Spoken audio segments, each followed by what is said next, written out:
Hi everyone, welcome to our next part of Jugaadu Friday. आज फिर से मैं आपके सामने कुछ क्वेश्चंस लाऊंगा और उनमें कोशिश करेंगे जुगाड़ के थ्रू समझने की कि कैट के क्वेश्चन से कैसे डील करते हैं। Let's start with this first question here that you see on the screen. It's a question from CAT 2024। क्या बताता है ये क्वेश्चन? In September, the incomes of Kamal, Amal, and Vimal are in the ratio 865. They rent a house together. Kamal pays 15%, Amal pays 12%, and Vimal pays 18% of their respective incomes to cover the total house rent. In October, the house rent remains unchanged while their incomes increase by 10, 12, and 15%. In October, the percentage of their total income that will be paid as a house rent is nearest to. पहले मैं एक normal तरीका बताता हूं, फिर आपसे जुगाड़ के बारे में भी बात करूंगा। सबसे पहले, क्योंकि मुझे यहां परसेंटेजेस में सब कुछ दे रखा है, फाइनली रेशियो पूछा है, आप नंबर्स जो भी चाहो अज्यूम कर सकते हो। I will assume these numbers as 800, 600 and 500. This will definitely make my job easy. 800 का कमल कितना पे करता है? 15%, विच इज 120 रुपीज। 600 का अमल कितना पे करता है? 12%, विच इज 72 रुपीज। और विमल पे करता है 18% ऑफ 500, विच इज 90 रुपीज। तो टोटल रेंट जो ये लोग पे करते हैं 120 plus 72 is 192 plus 90 that is 282 rupees. अब वो कहता है नेक्स्ट ईयर क्या हुआ, इनकी इनकम्स बढ़ गई, रेंट वही रहा। इनकम्स कितनी बढ़ गई? 10% से बढ़ गई इसकी income. That means 800 increased by 10%, which is 80 rupees. 12% से बढ़ गई इसकी income, so this has increased by 72 rupees. और 15% से बढ़ गई उसकी income, that is 15% of that 75। तो अगर मैं देखूं मेरी इनकम्स में कितना इंक्रीज आया, 80 प्लस 72 152, 152 प्लस 75 दैट इज 227। तो जो इनकम्स पहले 800, 600, 500 दैट इज 1900 होती थी, अब उसमें 227 का इंक्रीज आ गया।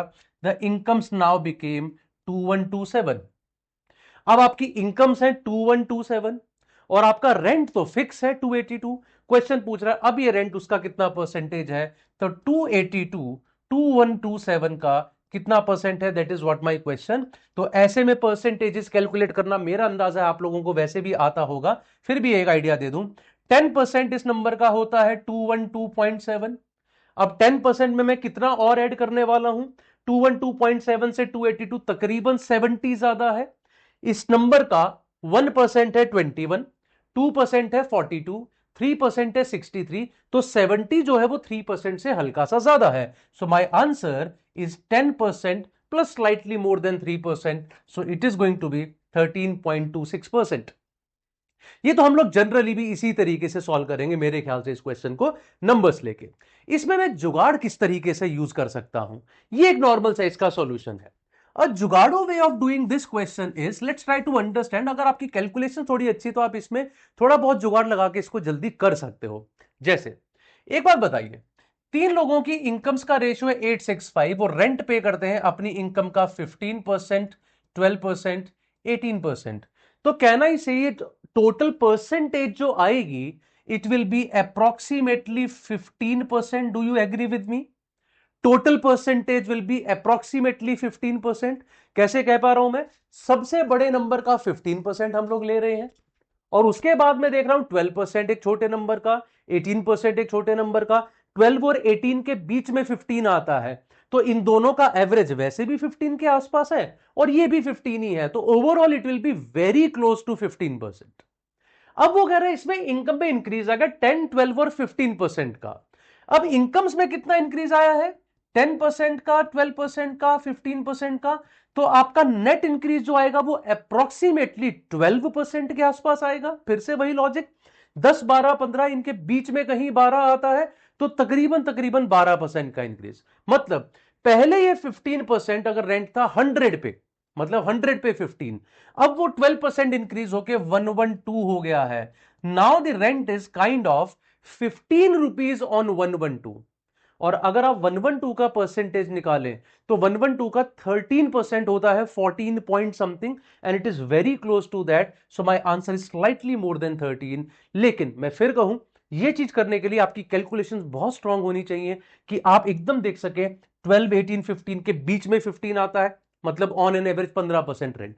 10, 10, 12, 15 में बीच में 12 आता है on an average percentage increase is 12%।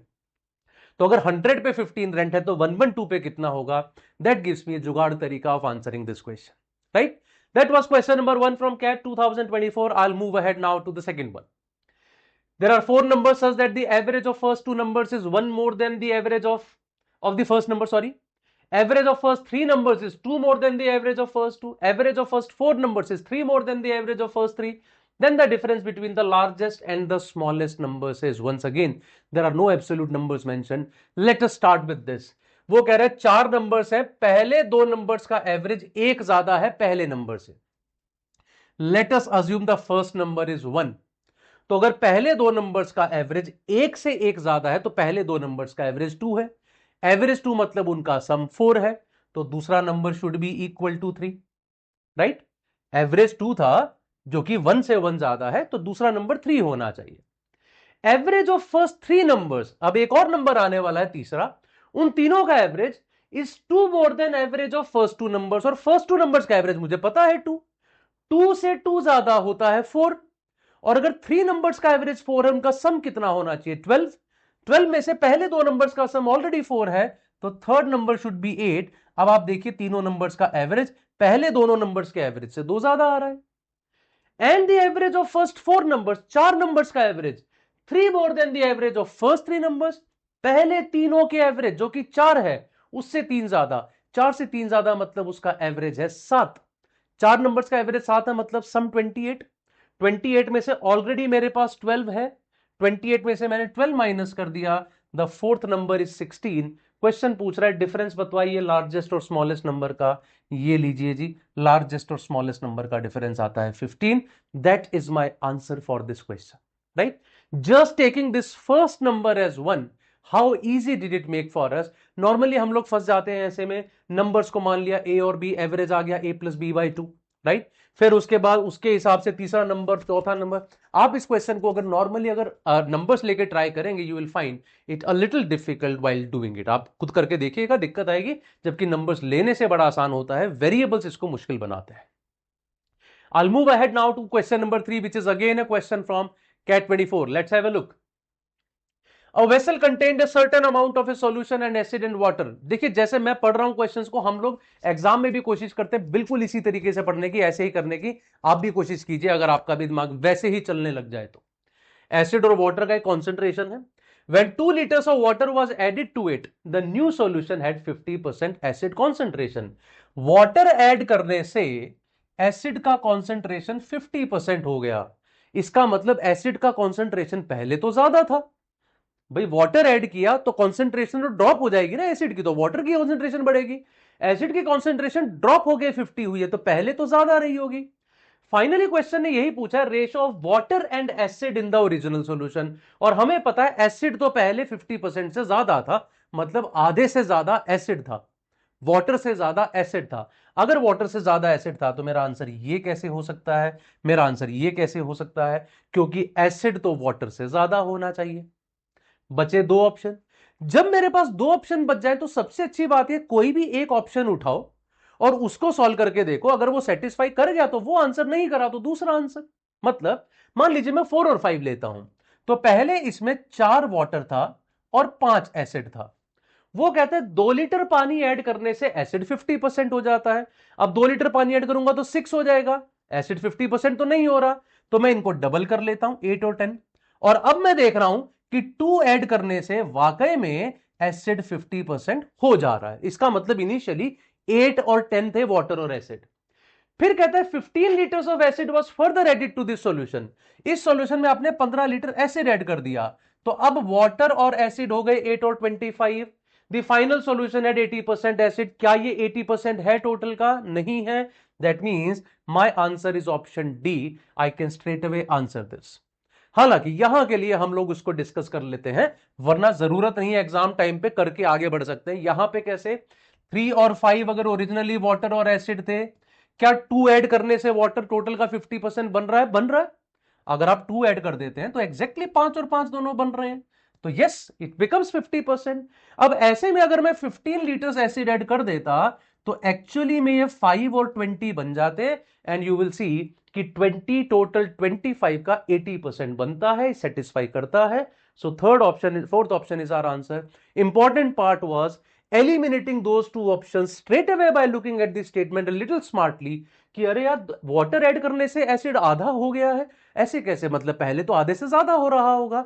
तो दो ऑप्शन एकदम एलिमिनेट होते हैं and you could have done it easily. That's question number 3। I am sure it is clear. CAT 24 का ही ये क्वेश्चन था। अब आता हूं मैं कैट 24 के ही एक और क्वेश्चन पे, ज्योमेट्री में इसको कैसे यूज करते हैं। ठीक है, ध्यान दीजिएगा। आई am sure you would understand, you would love it अगर आप कोशिश करने लग जाए इसी तरीके से।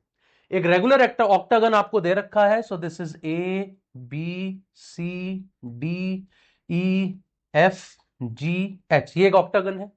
अब वो कहता है इसकी हर लेंथ 6 है। Every length is equal to 6, every length is equal to 6। फिर बोलता है then the area in square centimetres of square A C E G, A C E और जी, इस स्क्वायर के एरिया के बारे में पूछ रहा है और क्लियरली उसने बता दिया कि ये स्क्वायर ही है। मतलब जितनी एक साइड होगी उसका स्क्वायर कर दूंगा तो मेरा आंसर आ जाएगा। अब ऐसे में मेरा कहना यह है, अगर ये साइड है 6, ये साइड है 6, बीच का एंगल आपको पता होगा ऑक्टागन में 135 डिग्रीज होता है, इतना याद रहता है। वैसे भी याद रखा कीजिए, स्क्वायर में 90, पेंटागन में 108, हेक्सागन में 120 और ऑक्टागन में 135, ये काम के हैं। ठीक है, बीच में हेप्टागन आया, जरूरत नहीं पड़ती इसलिए मैंने बात नहीं की। ये चारों के एंगल तो पता होने ही चाहिए। मैं कह रहा हूं यार, अगर ये 6 यहां पे 90 का एंगल पे होता, दूसरा 6, तो ये साइड होती आपकी 6√2। 6√2 का मतलब तकरीबन 1.4 इंटू 6, 8.4 के आसपास। ठीक बात है। अगर ये हेक्सागन की तरह बीच में 120 डिग्री का एंगल होता तो ये साइड हमारी होती 6 और 6 में, हेक्सागन में जो बीच की साइड आती है वो आती है हमारे पास 6√3। 6√3 का मतलब ये होती है तकरीबन 10 के आसपास, राइट, 10.2 के आसपास। तो कहना इसे, ये जो साइड एसी है मेरी, ये वैसे भी इससे भी अंदाजा लगा लेते हैं आप, अगर हेक्सागन नहीं भी पता था, कि ये है यार 8.4 और उससे एंगल बढ़ा दूंगा तो ये साइड तो 8.4 से काफी बड़ी नजर आ रही है, तो 10-11 के आसपास होगी। और ये ध्यान रखना 12 से तो छोटी होनी है, क्योंकि 6 और 6 तीन ट्राइंगल्स में दो साइड्स का सम जो है तीसरी साइड से हमेशा बड़ा होता है। तो इस साइड की लेंथ 12 से छोटी होनी चाहिए और तकरीबन 10 से बड़ी, 10 और 12 के बीच। ठीक है, तो इसका जो स्क्वायर का एरिया बनेगा वो 10 का स्क्वायर 100 और 12 का स्क्वायर 144, इनके कहीं बीच में आएगा, रादर 11 के स्क्वायर के आसपास, क्योंकि 10.2 साइड तो हेक्सागन में ही बन जाती। अब जरा ऑप्शंस देखो, 1 प्लस 1.4, 1 प्लस 1.4 2.4, 2.4 इंटू 36 करोगे तकरीबन 84-85 बनता है, ये मेरा आंसर नहीं है। 1 प्लस √2 इज 2.4, 2.4 इंटू 72 तो ये 144 से भी बड़ा है, ये भी मेरा आंसर नहीं है। जब 72 इंटू 1 प्लस √2 आंसर नहीं है, 72 इंटू 2 प्लस √2 कैसे बन जाएगा, वो तो और भी बड़ा है। यही मेरा आंसर है, क्योंकि ये कहता है 36 इंटू 2 प्लस 1.4, तो तकरीबन 36 इंटू 3.4, आप देखो ये तकरीबन 121 122 आ रहा है, और वही हमारा आंसर होना चाहिए 100 और 144 के बीच में। That's what I am saying. Geometry में आप कई बार ये अंदाजा लगा सकते हैं कि यार एक साइड 6 है ऑक्टागन का, 135 का एंगल है, ये साइड आएगी कितनी, साफ आपको नजर आ जाएगा कि यार बहुत नजदीक हो रही है इन दोनों के सम के, तकरीबन तो 12-11 के आसपास की साइड है। ये ना भी दिमाग लगाते तो भी आपको थोड़ा सा अंदाजा लग जाता है इस बात से कि वो साइड तकरीबन 6 + 6 के आसपास जा रही है, तो मेरा एरिया भी उसके स्क्वायर के आसपास जाएगा। बाकी ऑप्शंस दो तो 12 के स्क्वायर से ही बड़े हैं, एक बहुत छोटा है, straight away that is my answer. ये जुगाड़ तरीका जरूर है लेकिन श्योर शॉट है, गलत नहीं है, है ना।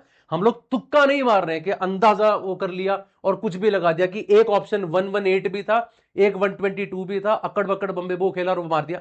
That's not what we are doing, we are making an intelligent guess here, that's called jugaad. I'll move ahead to the last question of today. It's a question from CAT 2021. देखिए जरा, Raj invested 10,000 in a fund. At the end of first year, he incurred a loss, but his balance was more than 5,000. 10,000 rupees राज ने कहीं लगाए, पहले साल में उसको loss हो गया, लेकिन उसका पैसा 5,000 से तो ज्यादा था। इसका मतलब 50% से तो कम लॉस हुआ उसे। 50% से ज्यादा लॉस हो जाता तो 5,000 से नीचे चला जाता। The balance when invested for another year grew and the percentage of growth in the second year was 5 times the percentage of lost in first year. Second time ये इतना ग्रो कर गया कि यहां का ग्रोथ यहां का 5 गुना है. अगर यहां पे A% है लॉस, तो यहां पे ग्रोथ 5A% का है. इफ द गेन ऑफ राज फ्रॉम इनिशियल इन्वेस्टमेंट, इसके मुकाबले over the 2 year period is 35%, इसके मुकाबले ये 35% ज्यादा है then the percentage of loss in the first year. तो कह रहा है पहले साल का लॉस बताइए कितना है. सबसे पहले ऑप्शन में एनिमेट करूंगा 70 का लॉस होता तो 5000 से नीचे चला जाता. वो तो उसने साफ मना कर दिया जी, वो तो मैं नहीं ले सकता. बचे 15, 5 और 10. अगर मैं 5 ले लेता, यार ये 5 है तो ये 25. अगर इस स्पेस को मैं 25% से ग्रो करूंगा तो क्या वो इससे 35% ऊपर चला जाएगा? इम्पॉसिबल, ये तो हो ही नहीं सकता. बचे 10 और 15. जब दो ऑप्शन बच जाए, एक उठा लो, वो सेटिस्फाई कर गया तो वो आंसर, नहीं करा तो दूसरा. Let us take 10. अगर ये वैल्यू मेरी 10% से डिक्रीज हो जाती है, let's take a value decreasing by 10%. अगर मैं यहां पे 10% डिक्रीज करूंगा तो वैल्यू रह जाएगी 9000. और अगर 10% का डिक्रीज है तो इंक्रीज 50% का होना चाहिए. 9000 का 50% 4500 बढ़ा दूं तो वैल्यू बनती है 13500, और ये एग्जैक्टली इससे 35% ज्यादा है. तो यही मेरा आंसर है. ना होती तो ये आंसर होता. I would have worked only once, एक बार करने से ही मेरा आंसर आ जाता. हाउएवर इस क्वेश्चन में आप सक्सेसिव परसेंटेज चेंज लगा सकते हैं. जिनको फॉर्मूला आता है बहुत आसानी से आप कर सकते थे. -a + 5a plus -a into 5a by 100 is equal to 35% लगा के शायद ये में क्वाड्रेटिक बन जाती, ये हो जाता. लेकिन आप उसके बिना भी इसको कर सकते थे. वो क्वाड्रेटिक में कई लोग कंफर्टेबल नहीं होते, कई लोगों को फॉर्मूला नहीं याद होता. This is something that is called जुगाड़, जिसके थ्रू ये हो सकता था. ये हमारे आज के सवाल थे. I am sure you are loving this guys. If you are, you can also join me on my telegram group by scanning this QR code, or by scanning this you can follow me on my Unacademy profile page as well. Plus there is more information for all of you. We are having our ultimate diagnostic test on 5th of October at 12:30 and 5 p.m. and you can actually win a lot of prizes over here. 100 rankers को हम लोग laptops भी दे रहे हैं, scholarships भी दे रहे हैं, बहुत सारे और भी प्राइजेस हैं आपके लिए. So just write this exam. Not only that, CAT 2025 लिख रहे हो तो AIMT लिखना मत भूलना 12 अक्टूबर को. This is a free all India mock test. Yes, free. I would always say, कभी भी कोई भी फ्री टेस्ट अगर है, मॉक टेस्ट कोई भी दे रहा है, जरूर लिखो, चाहे कोई भी दे. It's always beneficial for you, हमेशा लिखना चाहिए. That's all from my side, guys. Thank you very much. I'm sure you are loving this Jugaad series. Please do press the like button and please share it with more people. Thank you very much.